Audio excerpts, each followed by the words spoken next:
Assalamualaikum warahmatullahi wabarakatuh. Kembali lagi di channel Radio Horor. Untuk kisah kali ini masih ada sebuah cerita yang ditulis oleh akun Twitternya @walensky10.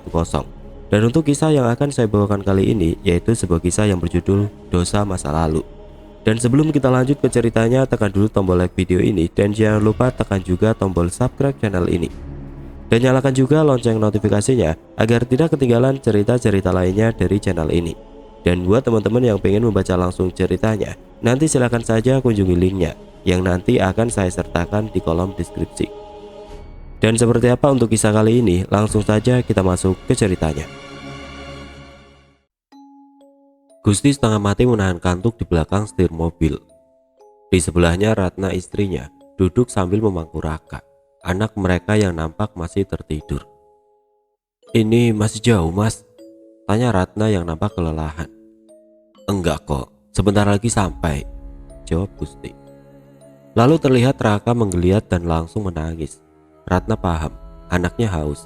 Dia segera mengambil botol susu dari dalam tas. "Memangnya ASI kamu berhenti keluar lagi?" tanya Gusti sambil melirik. "Iya Mas, aku juga nggak ngerti kenapa," jawab Ratna sambil memegangi botol berisi susu formula yang kini sedang diminum anaknya.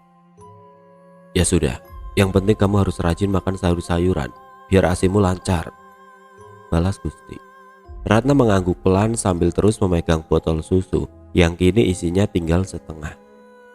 Gusti seorang dokter muda yang baru saja ditugaskan di sebuah puskesmas desa yang ada di sebuah kota kecil di Jawa Barat. Dia memboyong Ratna istrinya dan Raka anaknya yang berusia 10 bulan untuk tinggal di rumah dinas yang disediakan untuk mereka di sana. Akhirnya menjelang maghrib mereka tiba di tempat tujuan. Nampak seorang lelaki separuh baya menyambut mereka di halaman luas sebuah rumah besar. "Selamat datang Pak Dokter," ucap lelaki itu ramah sambil membungkuk hormat. "Terima kasih Mang Jajat. Perkenalkan, ini Ratna istri saya dan ini Raka anak kami."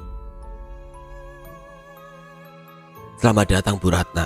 Mari saya bantu bawakan tasnya," sambut Mang Jajat ramah. "Terima kasih Mang," Ratna membalas dengan senyuman. Lalu mereka melangkah menuju rumah. Tapi baru sampai teras, Raka yang sejak tadi diam dalam gendongan mendadak menangis. Ratna kebingungan karena stok susu dalam botol telah habis. "Maaf Mang Jajat, punya air panas? Saya mau bikin susu untuk Raka," tanya Ratna sopan. "Oh ada Bu, nanti saya ambilkan di rumah saya." Tapi ketika mereka ingin lanjut melangkah masuk ke dalam rumah, tangis Raka malah makin keras.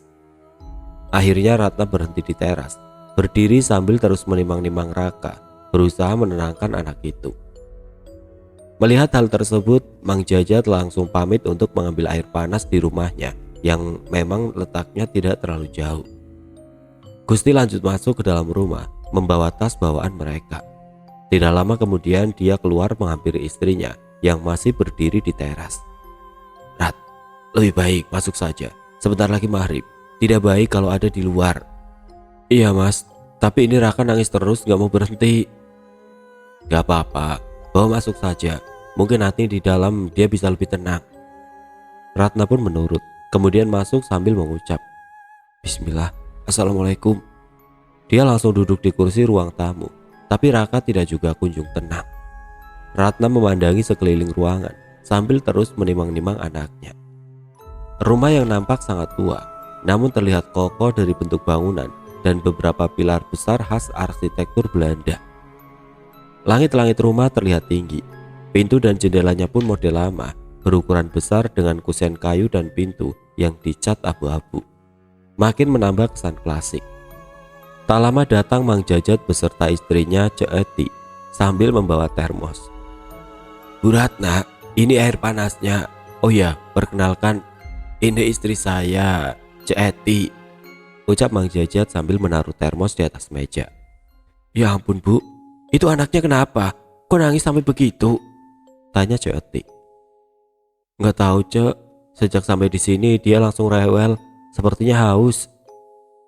"Boleh saya gendong? Siapa tahu sama saya mau diem," pinta Cek Eti sopan menawarkan. "Boleh Cik, kebetulan saya mau buatkan susu untuk dia, sahut Ratna sambil melepaskan kain gendongan. Cek Eti lalu menggendong Raka sambil menggoyang-goyangkan badannya supaya Raka ikut terayun. Ratna langsung membuat susu sambil memperhatikan Cek Eti. Sepintas dia melihat mulut Cek Eti kumat kamit tanpa suara sambil memandang ke sekeliling ruangan. Terdengar tangisan Raka perlahan-lahan mulai reda sampai akhirnya anak itu benar-benar diam. Langsung anteng. Cocok dia sama Cek Eti. Biasanya dia kalau sama orang lain gak mau diam, ujar Ratna sambil mengocok-ngocok susu dalam botol. Iya bu, alhamdulillah. Kebetulan saya memang suka sama anak kecil. Soalnya saya gak punya anak, balas Cek Eti. Lalu datang Gusti dari arah belakang rumah. Bang Jajat, itu di halaman belakang yang ditutupi plat besi, bekas apaan ya? Mang Jajat nampak gugup, sikapnya terlihat aneh, tapi kemudian dia membalas. Oh, itu bekas sumur pak, sudah lama gak dipakai karena kering, jadi bekas lubangnya sengaja ditutup. Loh, kenapa gak diuruk saja pak? Tanya Gusti lagi. Saya gak tahu pak, dari dulu sudah seperti itu. Saya cuma ditugaskan untuk merawat rumah, gak berani ngutak-ngatik. Tapi Gusti melihat sekilas wajah Mang Jajat seperti gelisah. Namun perhatiannya langsung teralihkan pada anaknya yang ada dalam gendongan Cek Eti. Loh, itu Raka bisa diam sama Cek Eti? Tadi soalnya rewel banget. Iya pak dokter, kayaknya dia seneng sama saya, balas Cek Eti setengah bercanda. Iya mas, boleh nggak kalau Cek Eti bantu-bantu di sini, sekalian buat ngomong Raka, sahut Ratna memohon. Ya kalau Cek Eti mau sih silakan aja. Gimana Cek? Mau bantuin istri saya di sini? Cek Eti tidak langsung menjawab. Dia nampak ragu sambil memandang ke arah suaminya. Tapi akhirnya dia membalas. Mau pak dokter, tapi saya cuma bisa sampai sore saja. Gak apa-apa Cek, yang penting saya gak kesepian kalau suami saya lagi kerja, sahut Ratna sambil tersenyum. Selanjutnya dengan dibantu Mang Jajat dan Cek Eti, mereka membereskan semua barang bawaan. Lalu setelah semuanya rapi, Mang Jajat dan Cek Eti pun pamit pulang. Malam hari Raka sudah pulas tidur dalam kamar. Nampaknya anak itu kelelahan karena terus menangis. Ratna menyusul suaminya yang sejak tadi sibuk merapikan peralatan kerjanya di sebuah paviliun yang ada di samping rumah. Sebuah bangunan yang disulap menjadi ruang praktek, memiliki pintu penghubung dengan rumah utama dan juga memiliki pintu tersendiri yang menghadap ke halaman depan. Mas, sudah beres semuanya? Tanya Ratna di depan pintu pavilion. Sedikit lagi kok, balas Gusti sambil menaruh barang-barang di sebuah rak besi. Ratna memandang ke sekeliling ruangan itu. Sebuah ruangan besar dengan perabotan yang lumayan lengkap. Ada meja kayu besar, lemari obat berkaca, wastafel, ranjang periksa pasien, dengan meja kayu pendek berlaci di sampingnya. Ini nanti kamu terima pasien di sini mas? Tanya Ratna sambil terus memandang sekeliling. Oh, enggak juga. Pagi sampai sore aku tugas di puskesmas. Ruangan praktek ini untuk jaga-jaga kalau ada pasien yang butuh bantuan saat malam hari. Soalnya puskesmas kan sudah tutup. Tapi sepertinya ruangan ini sebelumnya memang sudah ditata begini ya? Iya, semua perlengkapan ini memang sudah ada di sini sebelumnya. Mungkin sengaja disediakan untuk para dokter yang akan tugas di sini. Mendadak terdengar suara Raka yang menangis keras. Ratna bergegas menuju ke kamar. Tapi saat dia beberapa meter lagi sampai, sekilas dia melihat seperti ada bayangan melintas keluar dari kamar. Dia sempat berhenti karena kaget. Tapi tangisan Raka membuatnya tersadar dan langsung masuk ke kamar. Hampir setengah jam dia berusaha menenangkan Raka. Dia heran, sejak sampai di rumah ini, terhitung sudah berkali-kali anak itu menangis. Lalu datang suaminya langsung mendekat. Kenapa dia? Haus lagi? Enggak mas, dia sudah kenyang kok. Aku juga bingung. Mungkin dia masih kelelahan. Perjalanan kita tadi kan lumayan jauh, sahut Gusti sambil membelai kepala anaknya. Iya mungkin begitu. Lagi pula ini kan tempat baru. Mungkin Raka butuh penyesuaian, jawab Ratna mencoba mencari alasan yang logis. Tapi masih ada yang mengganjal dalam hatinya. Bayangan yang tadi sempat dilihatnya masih menimbulkan pertanyaan. Tadinya dia mau menceritakan hal itu kepada suaminya, namun dia urungkan karena dia berpikir itu hanya efek dari rasa lelah yang juga dirasakannya. Esok harinya Gusti sudah mulai bertugas. Sejak pagi dia sudah dijemput oleh Pak Lurah dan langsung diantar ke puskesmas yang letaknya dekat jalan raya di mulut desa. Cek Eti juga sudah datang sejak pagi. Dia langsung sibuk membantu Ratna membersihkan isi rumah yang sedikit berdebu. "Ini foto siapa, Cek?" tanya Ratna saat menemukan selembar foto Usang dari dalam sebuah laci. Cek Eti mendekat, lalu sedikit gugup namun coba ditutup-tutupi. Itu foto Ibu Puspa, pemilik lama rumah ini," jawabnya terbata-bata. "Lantas yang di sebelahnya siapa?" tanya Ratna lagi sambil menunjuk yang dimaksud. "Itu suaminya, Pak Sasmita, dan anak gadis mereka, Neng Santi," jawab Cak Eti lagi. "Maaf Bu Ratna, saya mau beresin dapur dulu," sambung Cak Eti langsung bergegas menuju ke belakang. "Kenapa dia?" Ratna sedikit heran melihat perubahan sikap Cak Eti yang nampak ketakutan. Lalu Ratna menyusul ke belakang. Nampak di sana Cak Eti sedang mencuci sejumlah perabotan dapur. Tapi sikapnya sedikit aneh. Dia seperti sengaja terlihat sibuk, seolah ingin menghindari obrolan. Akhirnya Ratna melangkah menuju halaman belakang, sebuah tempat yang lumayan luas, namun sedikit kurang terawat. Nampak dari rumput liar dan guguran daun kering yang berserakan memenuhi area. Di beberapa sudut terlihat sejumlah barang-barang bekas tergeletak begitu saja, makin menambah kesan berantakan. "Ini sudah lama tidak dibersihkan ya, Cek?" tanya Ratna tanpa menengok. "Oh iya Bu, maaf Bu, belum sempat, soalnya hujan terus, jadi suami saya belum sempat membersihkannya," sahut Cek Eti beralasan. Ratna cuma mengangguk, tapi matanya langsung tertuju pada lubang bekas sumur yang tertutup lempengan besi tebal yang berkarat. Dia melangkah ingin mendekat, namun Cek Eti spontan melarang. "Jangan Bu, jangan ke sana," teriaknya dengan wajah panik. "Loh, kenapa Cek?" sahut Ratna kaget hingga menghentikan langkah. Itu takut ada ularnya, soalnya kemarin suami saya sempat melihat ada ular dekat situ," ucap Cek Eti menjelaskan. "Ya ampun, nanti tolong cepat dibersihkan ya Cek, saya takut kalau sampai ada ular masuk ke dalam rumah," balas Ratna tidak jadi melangkah. "Iya Bu, nanti saya suruh suami saya untuk membersihkannya." Lalu Ratna pergi meninggalkan Cek Eti dan langsung menuju kamar untuk menengok apakah Raka sudah bangun atau belum. Tapi saat tinggal beberapa langkah lagi sampai ke kamar, dia mendengar ada suara benda jatuh dari dalam sana. Ratna bergegas masuk, lalu kemudian terkejut. Dilihatnya botol susu jatuh tergeletak di lantai dengan isinya yang tumpah berceceran. Kok bisa jatuh? Padahal dia yakin tadi dia taruh botol itu di atas meja di samping tempat tidur, dan tidak mungkin Raka anaknya yang menjatuhkannya. Lagi pula anak itu nampak masih tertidur pulas. Jangan-jangan di sini banyak tikus. Belum sempat dia membereskan, Raka menggeliat terbangun, langsung menangis tanda anak itu haus. "Jati!" teriak Ratna menggema di dalam kamar, lalu menaruh Raka dalam pangkuannya. "Iya Bu, kenapa?" Muncul Ceti di pintu kamar tergesa-gesa. "Saya minta tolong buatkan susu untuk Raka, Cek, soalnya yang tadi tumpah," jawab Ratna sambil menunjuk ke lantai.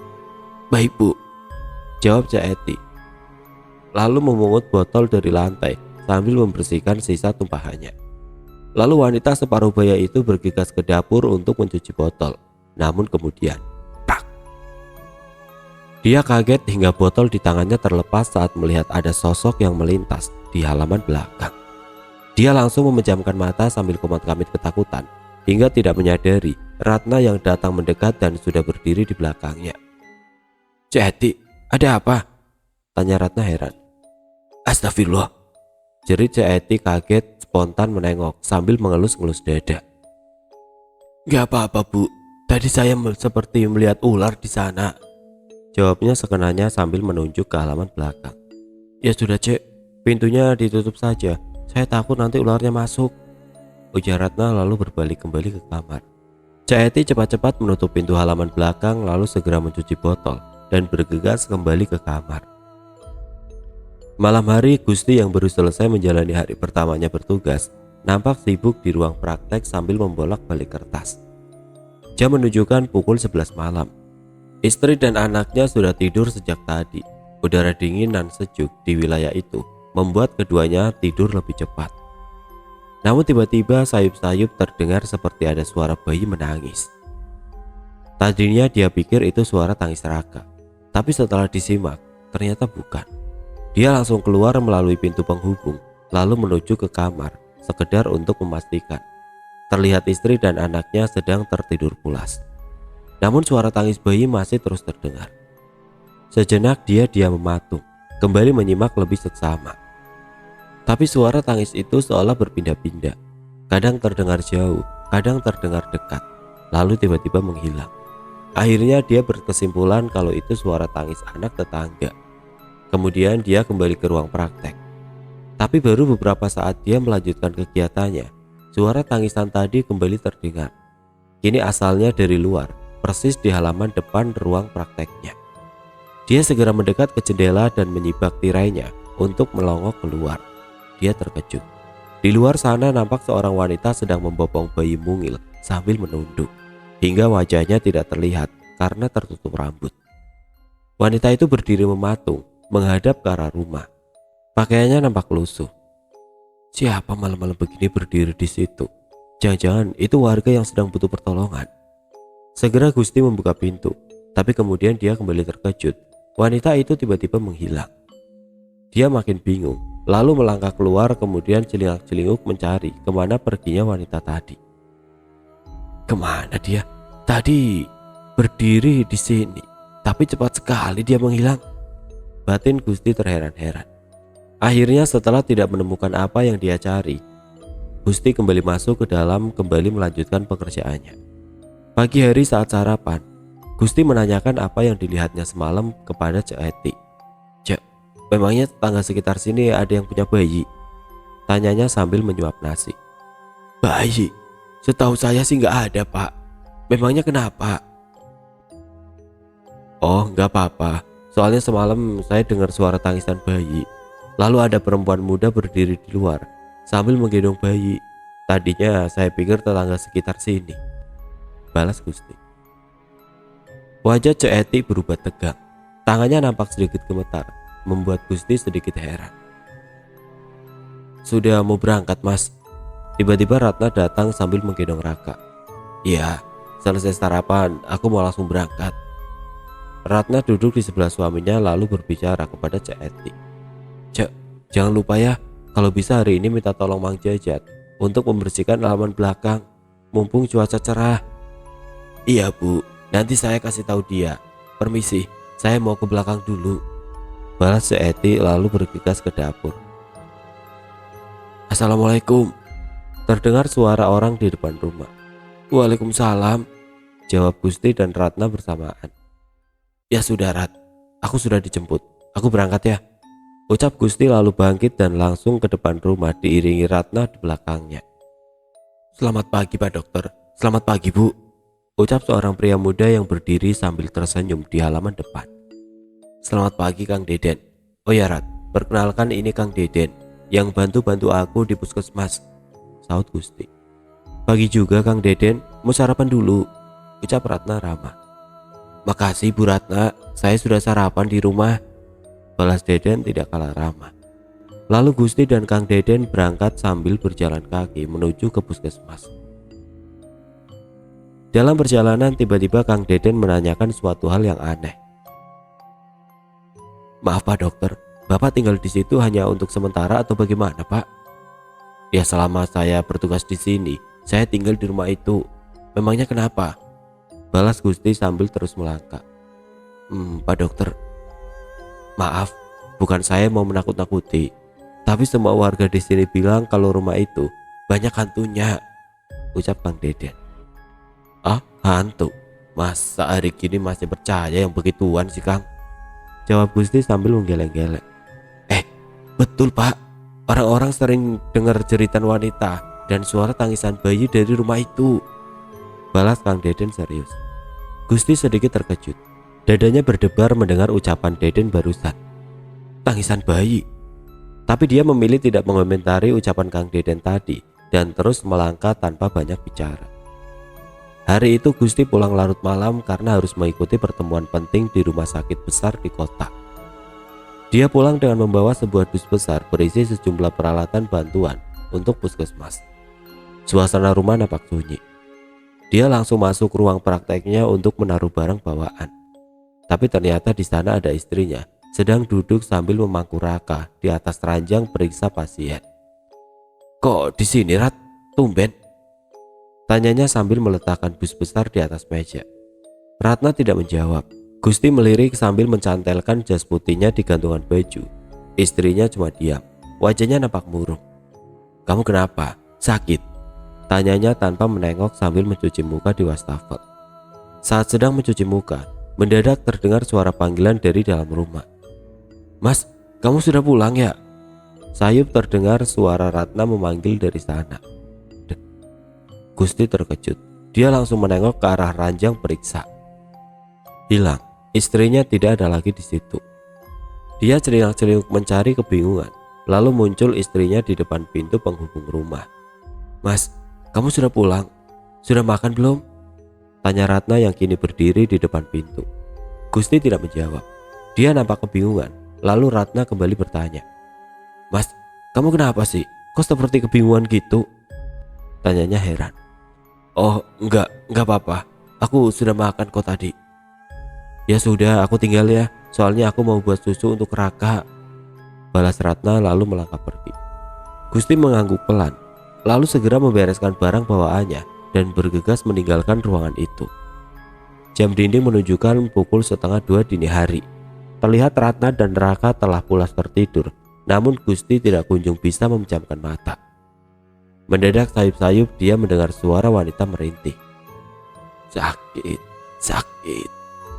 Dia tersentak hingga bangun, lalu duduk di ranjang coba lebih fokus mendengar. Suara itu kembali terdengar dari arah luar. Akhirnya dia bangkit dan segera keluar untuk mencari tahu. Sakit, sakit. Suara itu sayup terdengar dari dalam ruang prakteknya. Awalnya dia ragu, tapi kemudian memutuskan untuk memeriksa ke sana. Perlahan dia mendekati pintu penghubung, lalu kemudian dengan hati-hati dia membuka pintu. Kosong. Tidak ada siapa-siapa di sana, membuatnya jadi terheran-heran. Dirinya ragu, logikanya mengatakan kalau itu cuma hayalan. Tapi hati kecilnya yakin kalau dia tidak salah dengar.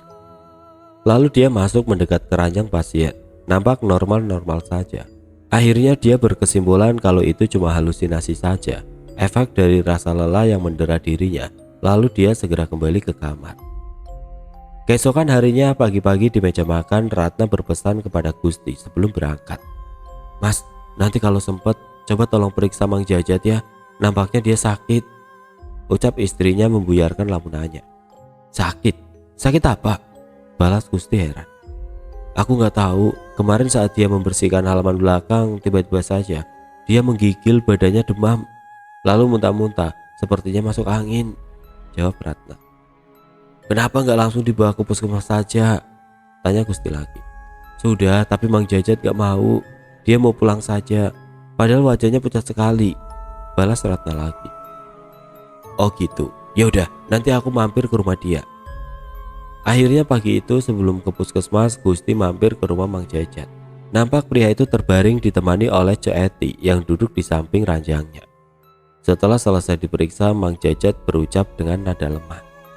Pak dokter, maaf ya, saya nggak mau lagi kalau disuruh membersihkan halaman belakang.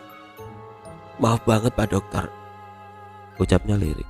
Loh, memangnya kenapa Mang? Tanya Gusti heran. Saya nggak sanggup Pak, pokoknya saya nggak mau lagi, maafkan saya, pinta Mang Jajat. Ya sudah Mang, nggak apa-apa, biar nanti saya sendiri yang akan membersihkannya. Mang Jajat istirahat saja ya. Balas Gusti sambil tersenyum. Di puskesmas nampak Gusti duduk melamun, kebetulan hari itu pasien sepi. Kang Deden yang sejak tadi memperhatikan langsung mendekat dan bertanya. Maaf Pak dokter, kok saya lihat dari tadi Pak dokter melamun? Ada masalah apa Pak? Mungkin saya bisa bantu, tanya Kang Deden. Gusti tidak langsung menjawab. Awalnya dia ragu, tapi akhirnya kemudian dia menceritakan semua kejadian yang dialami sejak tinggal di rumah itu. Kang Deden nampak kaget, langsung berusaha menguasai diri. Ya ampun Pak, saya yakin itu hantu yang selama ini menghuni rumah itu. Saran saya, lebih baik Bapak hati-hati, ucap Kang Deden coba mengingatkan. Gusti cuma diam, tapi kemudian dia terusik ingin bertanya lebih jauh. Memang sebelumnya rumah itu milik siapa Kang? Tanyanya memulai penyelidikan.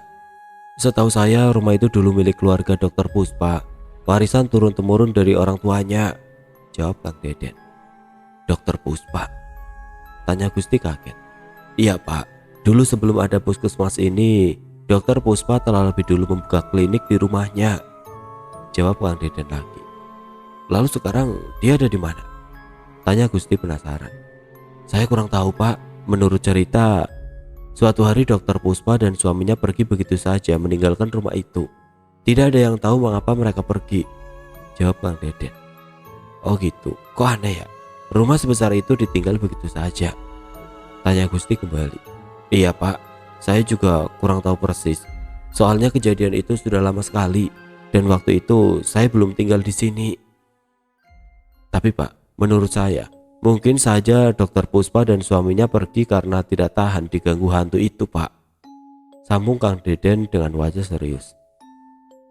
Gusti cuma termenung mendengar penjelasan dari Kang Deden barusan. Cerita hantu dirasakannya kurang masuk akal, tapi kejadian yang beberapa kali dialaminya membuat hatinya bimbang. Akhirnya ia memutuskan untuk pulang lebih cepat karena kebetulan hari itu tidak ada pasien yang datang. Setelah pamit dan berpesan kepada Kang Deden untuk segera menghubunginya bila ada butuh bantuan, dia pun langsung pulang. Sesampainya di rumah dia langsung disambut istrinya. Kok tumben Mas? Tanya istrinya heran. Iya, hari ini kebetulan gak ada pasien, jadi lebih baik aku pulang saja. Lagi pula ada Kang Deden yang jaga di sana, jawab Gusti lalu masuk ke dalam rumah. Kalau gitu nanti tolong jaga Raka ya, soalnya habis maghrib aku mau menjenguk Mang Jajat, kalian mau bawa makanan, pinta Ratna. Ya sudah, mumpung aku ada di rumah, tadi aku sudah mampir ke rumah Mang Jajat, mudah-mudahan dia cepat sembuh, jawab Gusti. Selepas maghrib, Ratna dengan membawa rantang makanan pergi membesuk Mang Jajat. Setelah hampir setengah jam di sana, akhirnya dia pun pamit pulang. Namun saat dia baru sampai di halaman rumah, terdengar suara Raka menangis di dalam sana. Dia bergegas masuk ke dalam rumah dan langsung melongok ke kamar. Dilihatnya Raka menangis sendirian di dalam kamar tanpa ada Gusti di sampingnya. Ya Allah, Mas Gusti kemana sih? Kok Raka ditinggal sendirian begini?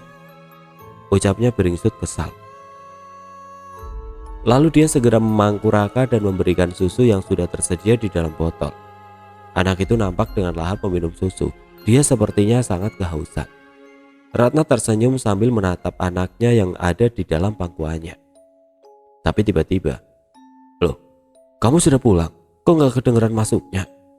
Tanya Gusti yang muncul di depan pintu kamar sambil menggendong Raka. Ratna terkejut. Sesaat dia melongo melihat suaminya berdiri di sana sambil menggendong Raka. Lalu spontan dia mengalihkan pandangan ke pangkuannya. Kosong. Dia seperti memangku angin dengan susu botol dalam botol yang menetes membasahi tangannya. Dia menjerit hingga botol susu terlepas dari genggamannya dan langsung bangkit mendekat ketakutan ke arah suaminya. Rat, kamu kenapa? Tanya Gusti ikut panik. Itu tadi aku tadi. Ratna tidak mampu melanjutkan ucapannya. Dia amat ketakutan sambil merapatkan diri memeluk suaminya. Kamu kenapa? Tanya Gusti lagi setelah melihat istrinya mulai agak tenang. Tadi saat aku pulang, aku lihat Raka menangis sendiri di kamar, lalu aku beri dia susu, jawab Ratna masih dengan wajah tegang. Raka? Gak mungkin lah, sejak tadi dia tidak pernah lepas dari gendonganku. Kamu yakin gak salah lihat? Tanya Gusti lagi. Gak tahu Mas, aku juga bingung, jawab Ratna sambil menggeleng pelan. Ya sudah, gak ada apa-apa kok. Aku yakin kamu cuma salah lihat, balas Gusti coba menenangkan istrinya. Kemudian dia menuntun istrinya masuk, lalu menyerahkan Raka ke pangkuan istrinya. Tapi dalam hatinya dia mulai merasa khawatir. Rentetan peristiwa aneh yang dialami dirinya dan juga istrinya mulai membuatnya tidak nyaman. Tepat pukul 11 malam, Gusti dan keluarganya telah tidur sejak tadi. Saat itu turun hujan disertai angin dan kilatan petir. Tapi kemudian Ratna terbangun ketika mendengar suara Raka yang menangis akibat gelegar sebuah sambaran petir. Langsung ditimang-timangnya anak itu untuk ditenangkan. Namun suara tangisnya malah makin menjadi-jadi. Anak itu pun menolak ketika Ratna menyodorkan botol susu ke arah bibirnya. "Kenapa dia?" tanya Gusti yang kemudian ikut terbangun. "Kaget mas, tadi ada suara petir lumayan keras," jawab Ratna sambil terus menimang-nimang anaknya. Karena tidak kunjung diam, lalu Ratna berinisiatif menggendong Raka keluar kamar. Di ruang tamu, Ratna terus mencoba menenangkan anaknya sambil terus bergerak merayu pelan. "Cup, cup, cup sayang," ucap Ratna dengan suara lembut. "Cup, cup, cup sayang." Ratna terkejut. Dia mendengar seperti ada yang mengulangi ucapannya. Dia diam sejenak, tapi lalu dia berpikir itu hanya gema dari suaranya sendiri. Lalu suara tangisan Raka seolah menyadarkannya. Kemudian dia kembali fokus pada anaknya. "Shh, sayang." Kembali Ratna coba membujuk Raka agar diam. "Shh, sayang." Ratna kaget ketika suaranya kembali terulang. Dia langsung merinding. Dia celingukan seolah mencari sesuatu, tapi tidak tahu apa yang dicarinya. Dia kembali terdiam menyimak, tapi hanya ada suara derai hujan yang turun semakin deras. "Ada apa, Rat?" tanya Gusti yang tiba-tiba sudah ada di belakangnya. Ratna kaget spontan menengok, tapi dia tidak tahu mesti menjawab apa. Itu mas, tadi sepertinya ada suara yang selalu mengulangi ucapanku," jawab Ratna. "Ah, masa?" balas Gusti tidak percaya. Sesaat Ratna berharap agar suara itu kembali terulang, agar suaminya juga ikut mendengar.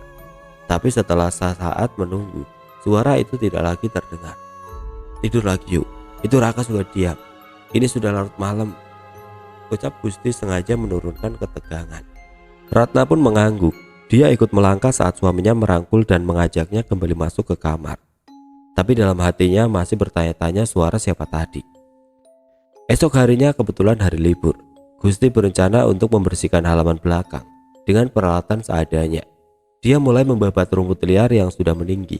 Tapi saat dia ada di dekat lubang bekas sumur yang tertutupi plat besi, dia merasakan punggungnya berat dan lehernya sakit. Kepalanya amat pusing sampai-sampai dia melangkah sempoyongan. Saat dia ingin memindahkan pecahan cermin yang tergeletak di dekat situ, dia terkejut. Dari bayangan cermin, dia melihat sosok bayi hinggap di punggungnya. Spontan dia menoleh dan langsung terperajat ketika melihat tangan mungil di pundaknya. Lalu pandangannya terasa berkunang-kunang dan akhirnya dia pingsan. Dia terbangun di dalam kamar. Nampak di sampingnya ada istrinya dan Kang Deden. "Ya ampun mas, kamu gak apa-apa?" tanya istrinya cemas. Gusti memegang keningnya. Kepalanya masih terasa pusing. Tapi dia coba bangkit dan duduk di atas ranjang. "Aku gak apa-apa, cuma sedikit pusing," jawab Gusti sambil meraba lehernya yang terasa kaku. Dia ingin menceritakan kejadian yang tadi dia alami, tapi akhirnya dia urungkan karena tidak ingin memperkeruh suasana.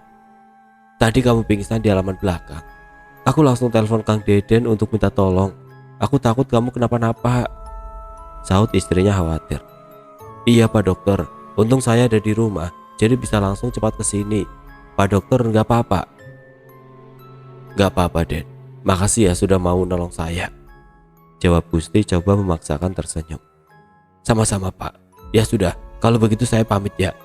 Pak Dokter istirahat saja, semoga lekas pulih." Setelah kejadian itu, selama beberapa hari Gusti beristirahat di rumah. Hingga pada suatu malam dia mengalami mimpi buruk. Di dalam mimpinya dia melihat seorang wanita muda merintih kesakitan di atas ranjang. Dan di dekatnya berdiri seorang wanita setengah baya, memegang janin yang berlumuran darah. Dia kaget langsung terbangun. Wajahnya pucat, dadanya naik turun. Istrinya yang ikut terbangun, heran melihat suaminya yang nampak sangat ketakutan. "Kenapa mas?" tanya istrinya dengan wajah cemas. "Gak apa-apa, cuma mimpi buruk. Coba tolong ambilkan aku air minum." Kemudian Ratna bergegas menuju dapur untuk mengambil apa yang Gusti minta. Tapi di dapur dia sayup-sayup mendengar suara tangisan bayi di halaman belakang. Dia terdiam sejenak. lalu melangkah menuju halaman belakang untuk memeriksa. Dia membuka pintu lalu memandang ke sekeliling area halaman yang gelap itu. Tapi tiba-tiba matanya melihat seperti ada sosok wanita berdiri dekat lubang bekas sumur sambil membopong sesuatu. Dia terkejut dan panik ketakutan. Dia langsung menutup pintu dan ingin segera lari kembali ke kamar. Tapi betapa terkejutnya saat dia berbalik badan. Di belakangnya telah berdiri wanita yang dilihatnya tadi. Berdiri sambil menyodorkan janin yang berlumuran darah tepat ke wajahnya. Ratna menjerit keras. Lalu lari berhamburan menuju ke kamar, langsung memeluk suaminya yang nampak kebingungan. "Kenapa kamu?" tanya suaminya heran. Hantu mas, ada hantu di halaman belakang sana," jawab Ratna gemeteran. Tapi belum sempat Gusti lanjut bertanya, tiba-tiba terdengar suara wanita merintih kesakitan. Sakit.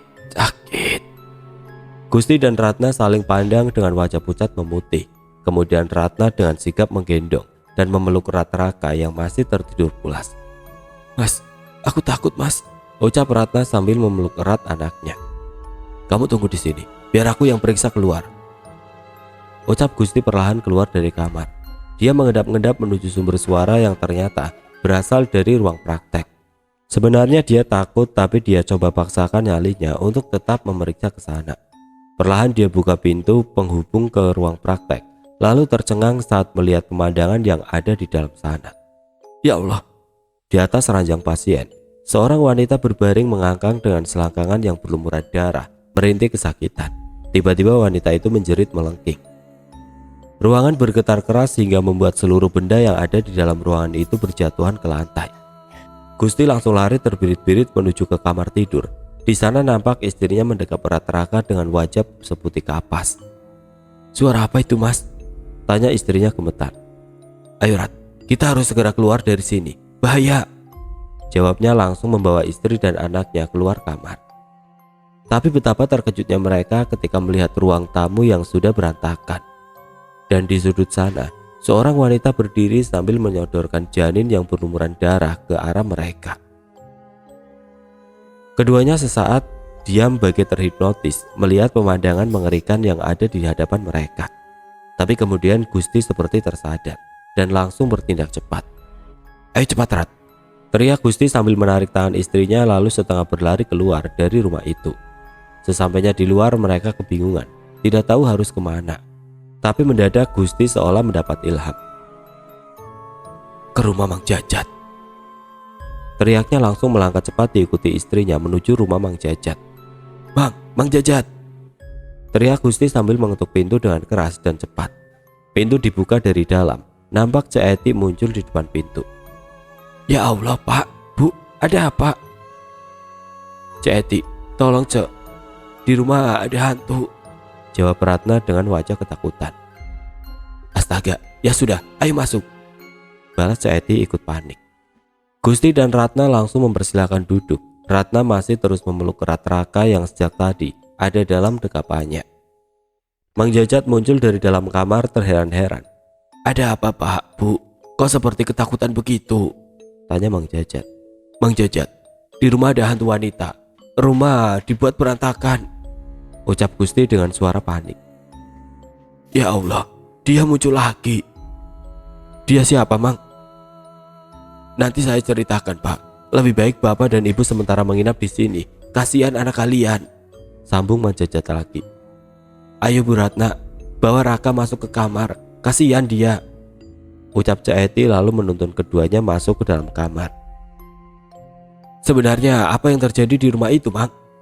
Gusti terus memaksa. Mang Jajat menarik nafas panjang. Dia sejenak terdiam, seakan ada beban berat yang menghimpitnya. "Dulu rumah itu dihuni keluarga Dokter Puspa. Dia tinggal bersama suami dan anak gadisnya, Neng Santi. Dia buka praktek di pavilion samping rumahnya. Saya dan istri saya kerja di sana untuk bantu-bantu. Tapi suatu hari Ibu Puspa dan suaminya marah ketika tahu Neng Santi hamil di luar nikah. Lalu Neng Santi dikurung di rumah untuk merahasiakan kondisinya karena mereka keluarga terpandang di sini. Akhirnya Bu Puspa bertindak nekat melakukan aborsi. Saya dan istri saya diminta untuk membantu. Ibu Puspa berhasil mengeluarkan janin dari kandungan Neng Santi. Namun sayang, Neng Santi mengalami pendarahan hebat. Tapi setelah itu saya dan istri saya disuruh pulang dan diminta untuk tutup mulut. Selanjutnya kami tidak tahu lagi apa yang terjadi. Keesokan harinya Ibu Puspa dan suaminya mendatangi kami. Mereka titip rumah lalu pergi dan tidak pernah kembali. Sejak saat itu saya merawat dan menjaga rumah itu. Tapi saya sering diganggu oleh hantu wanita yang dokter ceritakan tadi. Ketika Pak Lurah meminta rumah itu untuk dijadikan rumah dinas, sebetulnya saya keberatan. Tapi Pak Lurah memaksa karena menurutnya rumah itu ideal untuk dijadikan rumah dinas dokter. Akhirnya saya setuju. Lalu bagaimana dengan Santi? Apa dia selamat? Tanya Gusti penasaran. Saya tidak tahu, Pak. Saya tidak tahu, jawab Mang Jajat pelan sambil geleng-geleng. Neng Santi meninggal. Mendadak Cek Eti muncul dari kamar. Meninggal? Eti, jangan ngawur kamu, sahut Mang Jajat tidak paham. Iya Kang, Neng Santi meninggal, ucap Cek Eti sambil menunduk sedih. Kamu tahu dari mana? Jangan sembarangan bicara. Saya nggak bohong Kang. Malam itu diam-diam saya kembali ke rumah itu. Saya khawatir dengan keselamatan Neng Santi, tapi saya nggak berani masuk. Jadi saya cuma mengintip. Saya lihat Neng Santi meninggal karena kehabisan darah. Bu Puspa dan suaminya panik. Lalu mereka mengubur jasad Neng Santi dan janinnya di lubang bekas sumur di halaman belakang. Selama ini saya simpan rahasia ini dalam-dalam karena saya sangat menghormati Bu Puspa yang selalu baik sama saya. Tapi batin saya tersiksa. Saya dihantui rasa bersalah, ujar Cak Eti sedih. Ya Allah Eti. Mang Jajat mendekat dan memeluk istrinya yang mulai menangis. Astaga, tragis sekali. Gusti seolah tidak percaya dengan kisah yang baru saja didengarnya. Keesokan harinya mereka melaporkan kejadian itu kepada Pak Lurah. Penduduk pun geger. Lalu semua sepakat untuk mengevakuasi jasad Santi dari dalam lubang sumur. Tapi saat proses evakuasi dilakukan, beberapa orang yang coba membuka tutup besi mendadak sakit. Bahkan ada yang sampai pingsan. Akhirnya setelah meminta bantuan jasa seorang paranormal, proses evakuasi kemudian dapat dilanjutkan. Semua yang hadir bergidik ngeri ketika satu persatu tulang belulang jasad Santi diangkat dari dalam lubang. Cek Eti yang ikut hadir menyaksikan sampai pingsan karena tidak kuat menahan beban mental. Wanita itu amat terpukul. Lalu tulang belulang itu diurus dan kemudian dikuburkan secara layak. Lubang bekas sumur pun akhirnya diuruk demi menjaga hal-hal yang tidak diinginkan. Dan atas saran sang paranormal, diadakan pengajian selama 7 malam untuk menetralisir pengaruh jahat yang ada di rumah itu. Gusti dan keluarganya lalu pindah ke rumah dinas yang baru. Kebetulan letaknya tidak jauh dari puskesmas. Rumah Dokter Puspa kembali kosong. Namun karena rasa tanggung jawab, Mang Jajat masih tetap merawatnya. Tapi kini hatinya jauh lebih tenang karena arwah Santi tidak pernah muncul lagi. Oke teman-teman, sekian untuk cerita kali ini. Semoga apa yang sudah saya bagikan dalam kisah ini dapat dijadikan pembelajaran untuk kita semua. Dan buat teman-teman yang baru bergabung, jangan lupa untuk like, komen, share, serta subscribe channel ini. Dan nantikan kisah-kisah horor berikutnya tetap di channel Radio Horor. Wassalamualaikum warahmatullahi wabarakatuh.